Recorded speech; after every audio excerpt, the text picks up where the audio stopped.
मैं सुशील जैन। मैं महाराज जी से पूछता हूँ कि आजकल जो युग चल रहा है डिजिटल इंडिया का चल रहा है, तो हम अपने जैन समाज में क्या क्या चीज़ चेंज करें जिससे युवा पीढ़ी, यंग बच्चे उसको अपना सकें और डिजिटल इंडिया के मूवमेंट के साथ साथ हम चलें। आज धर्म की प्रभावना जो है हमें अलग तरीके से करना पड़ेगा। धर्म की जो प्रस्तुतिकरण है उसको हमें समझना पड़ेगा कि हम किस प्रकार से परोसें। साहित्यिक भाषा, कठिन शब्द, उससे व्यक्ति जो है धर्म को समझ नहीं पाता है। यद्यपि उन्हीं शब्दों में ही सारा भाव भरा होता है, लेकिन फिर भी हमें उसका जो स्पष्टीकरण है, प्रकटपन है, उसको इस प्रकार से करना पड़ेगा जिससे लोगों के दिल और दिमाग में वो बात बैठ सके। बड़ी बड़ी बातों को छोटी बातें करके हम लोगों को सहज रूप से उस बात को समझाएं। बताने का जो तरीका है उसको हमें चेंज करना पड़ेगा, जिससे धर्म जो है आगे पहुंच सकता है। डिजिटलों के माध्यम से आज सोशल मीडिया जो है और फेसबुक है, व्हाट्सएप है, आदि बहुत सारे सोशल मीडिया हैं। इनके माध्यम से भी हम धर्म का प्रचार प्रसार बहुत अच्छे से कर सकते हैं, लेकिन आवश्यकता है कि हम मैटर जो दे रहे हैं वो कैसा है।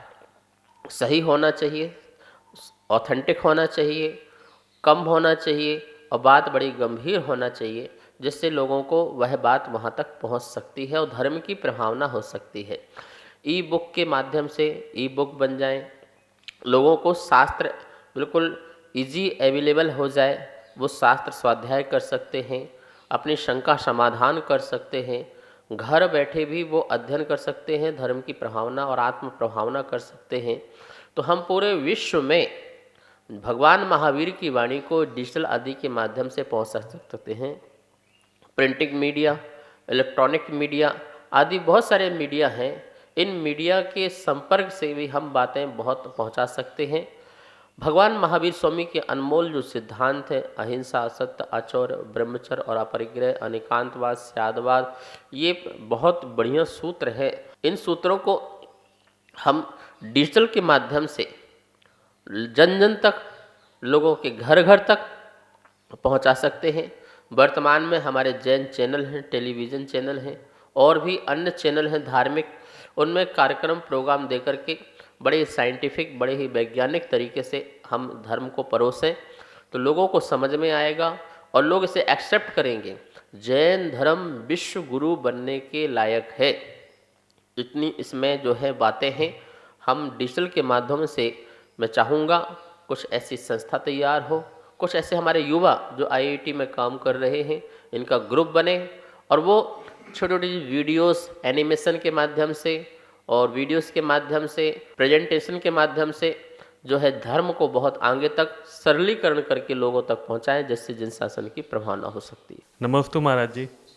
सत्य सभी बोलते हैं, लेकिन सत्य पे कोई चलता नहीं है। इससे हमारा कल्याण कैसे हो सकता है? सत्य बोलना बहुत सरल है, पर सत्य पर चलना अत्यंत कठिन है। तलवार की धार पर चलने के समान सत्य पर चलना होता है। लेकिन इस बात का भी ध्यान रखेंगे, जो सत्य पर चलता है वही व्यक्ति मंजिल को प्राप्त कर पाता है। यदि हमें अपनी मंजिल को प्राप्त करना है तो सत्य बोलने मात्र से काम नहीं चलेगा, सत्य पर चलने पर काम चलेगा। हिंसा नहीं करना चाहिए ऐसा सत्य सभी बोलते हैं, लेकिन हिंसा ना करें यह कार्य भी तो करना पड़ेगा, अर्थात अहिंसा का पालन करना पड़ेगा। ऐसे ही हम सत्य बोलते हैं पर सत्य पर चलते नहीं हैं।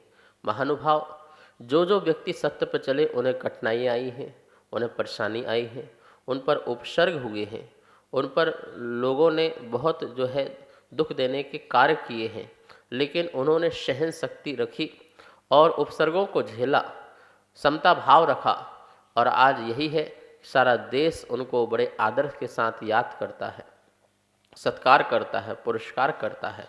जितने भी महान लोग हुए हैं ऐसे ही महान नहीं बन गए कि सत्य बोलने मात्र से, सत्य चलने से वो महान बने हैं।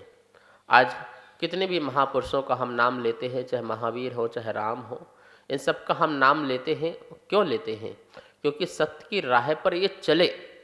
कितनी परेशानियां आई, कितनी मुश्किलें सामने खड़ी हुई, कितने संकट सामने आए, लेकिन उन सब को दूर करते हुए अपने संकल्प में रहे और उस सत्य की जीत होती गई और आज वो जगत के परमात्मा बने, भगवान बने, दुनिया के लोगों के लिए आदर्श बने।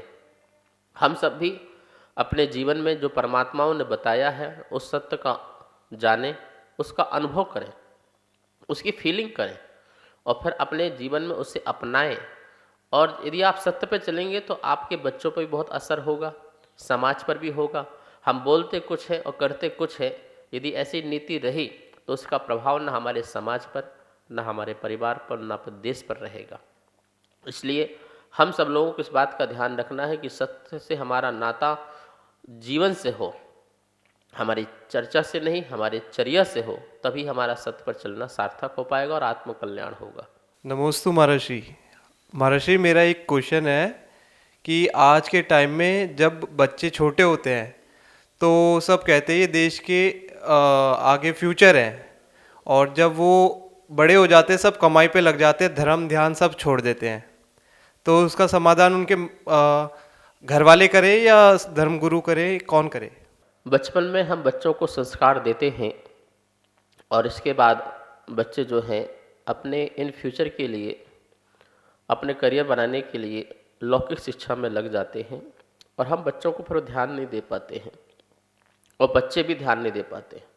देखो, इसमें जो है बड़े जो अपने माता पिता हैं, परिवार के लोग हैं, उनका बहुत बड़ा दायित्व है कि बच्चों को बिल्कुल ध्यान रखें।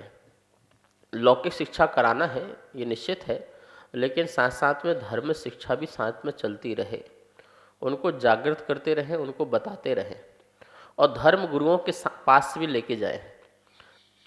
समय समय पर धर्म गुरुओं के पास ले जाएंगे तो धर्म गुरु भी जो है उन्हें अच्छी शिक्षाएं, आध्यात्मिक शिक्षाएं, जीवन जीने की कलाएं आदि सिखाते रहेंगे, जिससे वह बच्चा बड़ा होकर भी अपने धर्म मार्ग से, न्याय मार्ग से, नीति मार्ग से च्युत नहीं होगा।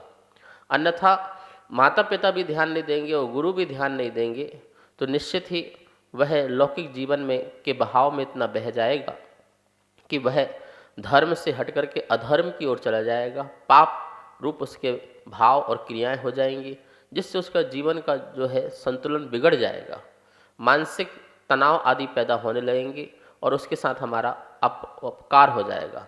इसलिए उसका अपकार ना हो तो इस भाव से हम सब उसको बच्चे के संभाल के रखें। माता पिता का कर्तव्य, समाज का और गुरुओं का बड़ा ही इसमें दायित्व और अपनी भूमिका निभाना चाहिए। इस कार्यक्रम के पुण्यार्जक थे